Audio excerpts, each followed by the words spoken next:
బాగు చేసి 2025లో ఈ మాటను దేవుడు మన ద్వారా ఎక్కువ వినిపించబోతున్నాడు. హల్లెలూయా. ఎలా ఉంది? పాడైపోయింది అయ్యగారు అనే మాట కాదు, బాగైందనే మాట. బాగైందండి. ఆరోగ్యం ఎలా ఉందండి? బాగైందండి. పరిసరాలు ఎలా ఉన్నాయండి? బాగున్నాయండి. బిడ్డలు ఎలా ఉన్నారు సార్? బాగున్నారు సార్. సంఘ బిడ్డలు ఎలా ఉన్నారండి? చాలా బాగున్నారండి. చాలా బాగున్నారు. 2024లో వినిపించిన పాడైన మాట 2025లో వినిపించకుండా ప్రభు చేయాలి. బాగు బాగు బాగు. ఈ బాగు చేసే ఒకే ఒక్క నెహెమ్యా మన యేసయ్య మాత్రమే. ఆమేన్. ఆయన బాగు చేయువాడు, బాగు చేయువాడు. ఇక నాలుగో విషయం దగ్గరికి వస్తేనండి, ఈ మందిర పనులు దేవుడు ఎవరెవరు వాడుకున్నాడు? క్షమించాలి, ఈ ప్రాకారం కట్టే పనులు దేవుడు ఎవరెవరు వాడుకున్నాడంటే ఔషధ జ్ఞానులు వాడుకున్నాడండి. నెహెమ్యా పుస్తకం 3వ అధ్యాయం 8వ వచనం. వారిని ఆనుకుని బంగారపు పనివారు, ఒక తెగ ఏంటంటే బంగారపు పనివారు. ఆ తర్వాత ఎవరండి? ఔషధ జ్ఞానియకు హనన్య, వీళ్ళండి. ఇంకెవరు వాడుకున్నాడు? 32వ వచనం. మరియు మూలకును గొర్రెల కొమ్మునకు మధ్యను బంగారపు పనివారు. ఇలా చెప్తేనండి, బంగారు పనివారు, వర్తకులు అంటే వ్యాపారవేత్తలు, అంతేనండి. వర్తకులు అంటే వ్యాపారవేత్తలు.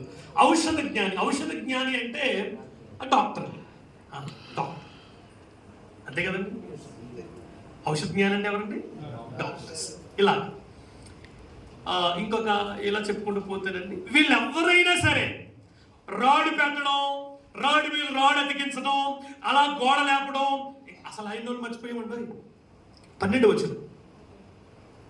వారిని ఆనుకొని యెరూషలేములో సగమునకు అధిపతి అయిన హలోహేషు కుమారుడైన షల్లూమును అతని కుమార్తెలను బాగు చేసిరి. అయ్యగారు ఎవరు స్తోత్రం చెప్పట్లేదు. నాకు అర్థమైంది, మీరు ప్రసంగం కోసం వెయిట్ చేస్తున్నారు. ఈ పాయింట్ చెప్పి త్వరగా ముగించేస్తాను. Actual I am very eager to listen the message.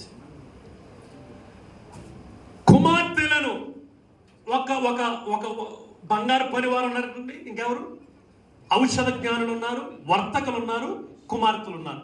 వీళ్ళ నలుగురు జాబితా చూస్తే వీళ్ళు ఎవరైనా రాళ్ళు మీద రాళ్ళు పెట్టి పనిచేసే అంత బలం కావచ్చు, లేకపోతే ఆజ్ఞానం కావచ్చు ఉంటుందా? డాక్టర్ గారి దగ్గరికి వెళ్ళి మా ఇల్లు కట్టబెట్టాలంటే ఏమంటాడు?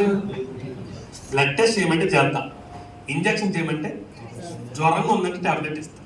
బంగారు పని దగ్గరికి వెళ్ళి అయ్యా మాకు కొంచెం మాకు ఈ చెక్క కొట్టి కొంచెం మాకు కార్ట్రిడ్జ్ బీరువా చేయండి అంటే ఆయన అంటాడు, నువ్వు బంగారు పెట్టరా, గొలుసు చేస్తా, ఉంగరం చేస్తా.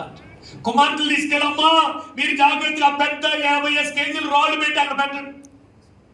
ఏడ పెడతాం మేము? ఈ మాటలో మనకు తెలిసే మాట ఏంటంటే, వారు ఆ పనికి అన్ఫిట్. కానీ ప్రభు ఫిట్ చేశాడు. మనం అన్ఫిట్. దేవుని చేతుల్లో పెట్టబడితే మన పరిచర్యలకు దేవుడు మళ్ళీ ఫిట్ చేస్తాడు. ఔషధ జ్ఞానులు రాళ్ళెత్తడం ఏంటండి? వర్తకులు వ్యాపారంలో ఎంత బాగా వ్యాపారం చేయగలుగుతారు వాళ్ళు రాళ్ళెత్తడం. ఆఖరికి బిడ్డలు ఉన్నారే, ఆడబిడ్డలు ఉన్నారే, వాళ్ళ ద్వారా ఏమవుతుంది, అమ్మగారి ద్వారా ఏమవుతుందండి అనుకునే వారికి ఇదే మాట. అమ్మ, మీ ద్వారా కూడా చాలా అద్భుతమైన కార్యాలు యేసయ్య చేస్తాడు. ఫ్లైట్లు తోలేస్తున్నారు, ఇంకా ట్రైన్ తోలేస్తున్నారు, ఇంకేంటి అంతరిక్షంలో సునీత విలియమ్స్, మీరు ఉండాలి. సునీత విలియమ్స్ ఆడబిడ్డే కదండి ఆవిడ. ఇంకెలా చెప్పుకుంటా పోతే అసలు ఎందులో లేరు. ఆమేన్, హల్లెలూయా. గట్టిగా స్తోత్రం చెప్పండి. అసలు ఇన్ని రోజులు ఆదివారం ఆరాధన స్త్రీల కూడికి లేదేమో, యేసయ్య ప్రారంభించబోతున్నాడు. కుమార్తెలను నేను చాలా అధ్యయనం చూసినప్పుడు ఎంత ఆనందించి, కుమార్తెలను అంటే ఎక్కడ తీసుకోలేదు.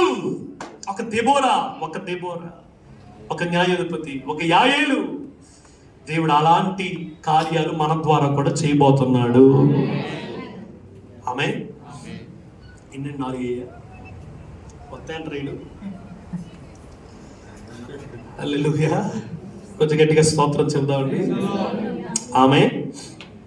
మొదటిది ఏంటండి, కనులారా చూస్తుండగా మన ప్రార్థనలకి నెరవేర్పులు చూస్తాం. రెండవది, సేవకుని చేత ప్రారంభించబడితే ఆ పని కనంటూ చూస్తాం. మూడవది, బాగు చేయడం. 2025లో దేవుడు ఆ మాట మన ద్వారా వినిపించబోతున్నాడు. నాలుగవది, అన్ఫిట్ అనుకున్న వారందరినీ దేవుడు ఫిట్ చేస్తాడు. ఇంకా ఐదవది హల్లెలూయా, స్తోత్రం స్తోత్రం స్తోత్రం. మనకు ఇందులో ఇంకొక మాట నేను చెప్పి వెళ్తానండి. ఐదవది ఇది కూడా. ఈ పేర్లన్నీ ఎందుకు రాసావు నాయనా? ఒక్క పేరు కాదు నాయన, ఎన్ని పేర్లు పెట్టావు తండ్రి, ఇన్ని పేర్లు రాసేసేవేంటి బాబయ్య అంటే, దేవుడు ఏ పేరు మర్చిపోడండి. దేవుడు ఎవ్వరి పేరు మర్చిపోడు. మనం 7 గంటలు ప్రార్థన చేస్తున్నామా, 3 గంటలు ప్రార్థన చేస్తున్నామా, ప్రభు మర్చిపోడు. మనం 3 రోజులు ఉపవాసం ఉండి ప్రార్థన చేస్తున్నామా, ప్రభు మర్చిపోడు. పొరపాటును కానీ వేదిక మీద కానీ మన పేరు చెప్పకపోతే చాలా ఫీల్ అయిపోయే పరిస్థితులు ఉన్నాం కదా. అసలు వేదికల మీద మన పేరు చెప్పకపోతేనే మీరు కొంచెం గట్టిగా స్తోత్రం చెప్పండి. వేదిక మీద మన పేరు చెప్పకపోతే, అసలు నేను ఆ రోజు అయ్యగారు చెప్పినందుకు వెళ్ళాను కనీసం నేను అడ్రస్ అయినది అయ్యగారు, ఇంకోసారి ఎలా పిలుస్తాడో చూస్తాను అనే వాళ్ళ కోసం 3వ అధ్యాయం చెప్తున్న మాట ఏంటంటే, అయ్యగారు మర్చిపోతే మీరు దేవుడు గుర్తుపెట్టుకుంటాడు.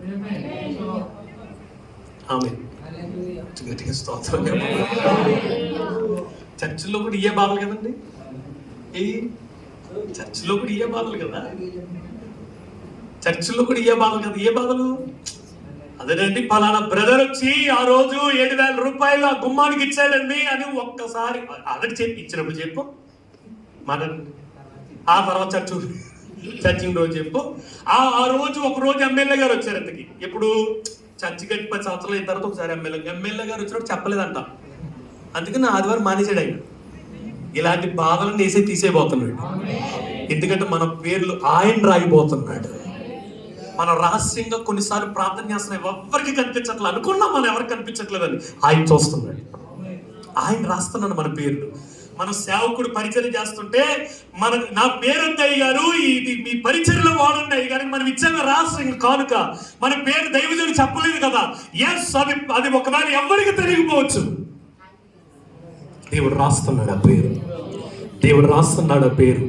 3వ అధ్యాయం చెప్పే సంగతి ఏంటో తెలుసా? ఆయన ఏ పేరు మర్చిపోయేవాడు కాదు. చెప్పవా నా బాట అయ్యారు దీనికి ఇదంతా ఎక్కువ ఎందుకు అయిపోతుంది తెలుసా? మరి నాకు చాలా పరిచర్య చేసాడు కుమార్ చెప్పగా అయిపోడు. కానీ నిజానికి 3వ అధ్యాయం చెప్తున్న మాట ఏంటంటే, మనం తెర వెనకాల ఉండిపోతే మన పేరు రాస్తాడు. ఆమె కొంచెం గట్టిగా స్తోత్రం చెప్పండి. వేదిక మీద పేర్లు చెప్పకపోతే ఫీల్ అయిపోతున్నాం, మన పేరు అడ్రస్ అయిపోతే ఫీల్ అయిపోతున్నాం. చాలాసార్లు అందరికీ ఒకవేళ దండేసి మనం దండ అయిపోతే అవమానంగా ఫీల్ అయిపోతున్నాం. అసలు అప్పుడే గంతు వేయాలి కదా, మనం అప్పుడే కదా గంతు వేయాలి. అలాంటి పరిస్థితుల్లో గంతు వేయగలిగితేనే తప్పకుండా మన పేరు అక్కడ రాయబడుతుంది. ఆమె ఎన్నయ్య కొన్ని చెప్తామంటారా? హల్లెలూయా, స్తోత్రం స్తోత్రం. అయితే 6వ దాంట్లో ఇంకో మాట ఏంటంటేనండి, పని చేసిన వారి పేర్లు రాస్తాడు, పని చేయని వాళ్ళు కూడా గుర్తుపెట్టుకుంటాడు ఆయన. అది 8వ. 5 వారిని ఆనుకొని తెగువీలను బాగు చేసిన అయితే జనుల అధికారులు తమ ప్రభువు పని చేయ నప్పకపోయిరి. ఒప్పుకోలేదట అంటే దాని అర్థం ఏంటంటే, పేర్లు అయితే రాయలేదు కానీ మనుషులు మాత్రం గుర్తుపెట్టుకున్నాడు ఆయన. పేర్లు అయితే రాయలేదు కానీ మనుషులు మాత్రం గుర్తుపెట్టుకున్నాడు. ఒక మాట ఏంటంటేనండి, 6వ మాటలో, అధికారాలు వస్తే పని ఆగిపోతుంది. అధికారాలు కోరుకుంటే పని ఆగిపోతుంది. పీఠములు కోరుకుంటే మఠం చెడిపోతుంది. ఆమె ఏంటంటే 3వ అధ్యాయంలో మనం ఏమనుకున్నాం, అన్ని పేర్లు అనుకున్నాం కదా, మాట్లాడినట్టు అయ్యారు. కానీ 6వ సంగతి ఏంటో తెలుసండి, మనకు చర్చెస్లో కావచ్చు, వీటిలో కావచ్చు, దేవుడు ఆల్రెడీ మనకు స్థానం ఇచ్చాడు. ఇక దానికి మించి ఏ అధికారాలకు సార్వభౌమాధికారం దేవునిదే. మన మీద కావచ్చు, మన సంఘం మీద కావచ్చు, అధికారం ఎవరిదండి? దేవునిదే. అందుకని పని చేయడానికి వాళ్ళ అధికారం అడ్డొచ్చింది. అట్లా వాళ్ళ అధికారం పాదాలు పట్టుకున్నాడు యేసయ్య, కడిగాడు యేసయ్య. ఎవరి పాదాలు? యేసయ్య వెనకాల తిరిగిన శిష్యుల పాదాలు కాదు, ఇంకో 2-3 నిమిషాలు అప్పగించేసే ఇస్కరియోతు పాదాలు కూడా కడిగేశాడు ఆయన. ఆమె కొంచెం గట్టిగా స్తోత్రం చెప్పండి. సో కొన్నిసార్లు మన అధికారాలు మనల్ని ఏం చేస్తాయంటే మనం తగ్గించుకుని పని చేయడానికి. చెప్పండి, ఈరోజు ఇంత గొప్ప దైవజనులు ఇక్కడికి వచ్చి కూర్చున్నారంటే అసలు ఎంత అద్భుతం అండి, ఎంత అద్భుతం. మనసులో ఎంత వాక్యానికి, లేకపోతే దేవుడు చిన్నవారు పెద్దవారు తర్వాత విషయం ప్రభు ఏ మాట మాట్లాడతారు అన్న చిన్న మాటే కదండి ఇంతమందిలో కూర్చోడానికి. లేకపోతే మీ ముందు నేనే పాట అండి, నేనే పాట. కానీ ఒక్క మాట, చాలామంది సేవకులు ఈ అధికారాల్లో ఉండిపోయి పని చేయడానికి ఒప్పకపోతుండగా అంత అధికారం కంటే మించిన అధికారంలో ఉన్న మనల్ని దేవుడు ఈ ఉదయం ఇక్కడ కూర్చోబెట్టి దేవుని వాక్యం 4 మాటలు నేర్పుతున్నాడు మనకి.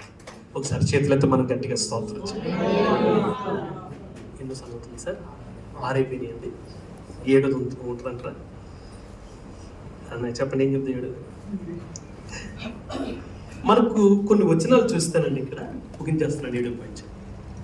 కొంతమంది అంటండి ఇంటిలో నుండి బాగు చేశారట. ఎక్కడి నుండి? ఆ 2-3 వచనాలు చూసేసి ముగించేస్తాం. 22. అతని ఆనుకుని యోర్దాను మైదానంలో నివాసులైన యాజకులు బాగు చేయవారైన వారిని ఆనుకొని తమ ఇంటికెదురుగా బాగు చేశారు. ఇంటికి ఎదురుగా. 23 వారిని ఆనుకుని తమ ఇంటికి ఎదురుగా బెన్యామీను, హషబు అని వారు బాగు. 24 అతన్ని ఆనుకుని అజర్యా ఇల్లు మొదలుకొని గోడ వరకు ఇల్లు మొదలుకొని ఇలా చెప్పుకుంటా పోతాయ్యా. 29 వారిని ఆనుకుని తన ఇంటికి ఎదురుగా. ఆమె ఇలా ఇంటి దగ్గర నుండి ఇంటికి ఎదురుగా, ఇంటి దగ్గర నుండి ఇంటికి ఎదురుగా అంటే వీళ్ళ గొప్ప విధానం ఏంటంటేనండి, అసలైన బాగు ఇంట్లో నుంచి ప్రారంభించారండి. అసలైన బాగు ఎక్కడి నుంచి ప్రారంభించబడింది అంటే ఇంటిలో. ఆ ప్రతి పదానికి ఒక అర్థం ఉంటుంది. వాళ్ళు ఆ బాగు చేసిన ఇళ్ళలో ఉన్న ఆ ప్రతి పదానికి ఒక అర్థం ఉంటుంది. ఒకరైతే దేవుని భయభక్తులు అని అర్థం, ఒకరికైతే యెహోవా యందు శ్రద్ధ గలవాడు అని అర్థం. ఇలాంటి అర్థాలు అంటే మన కుటుంబాల్లోంచి ఇటువంటి బాగు ప్రారంభించబడగలిగితే ప్రార్థనలో, విశ్వాసంలో, సమర్పణలో, దేవుని ఎడల ఆ తెగింపు కలిగిన పరిస్థితుల్లో, మనం తీసుకున్న సమర్పణలో నిలబడగలిగిన విషయాల్లో ఒకవేళ బాగు అనేది మన ఇంట్లో నుండి ప్రారంభించబడగలిగితే బాగు అన్ని చోట్లకి దేవుడు విస్తరించేలాగా చేస్తాడు. ఈ 7 సంగతులు మనకి 3వ అధ్యాయంలో దేవుడు 7 కాదండి 70 సంగతులు ఉంటాయండి. ఇలాగా పరిశుద్ధాత్మ దేవుడు చెప్తే 70 సంగతులు వస్తాయి. ఈ ఉదయం ప్రభు 3వ అధ్యాయంలోంచి మన పట్ల అన్ని కార్యాలు చేయబోతున్నాడు. ఆమేన్. ఒక్క మార్కాలు మూసుకొని ఒక్క చిన్న ప్రార్థన.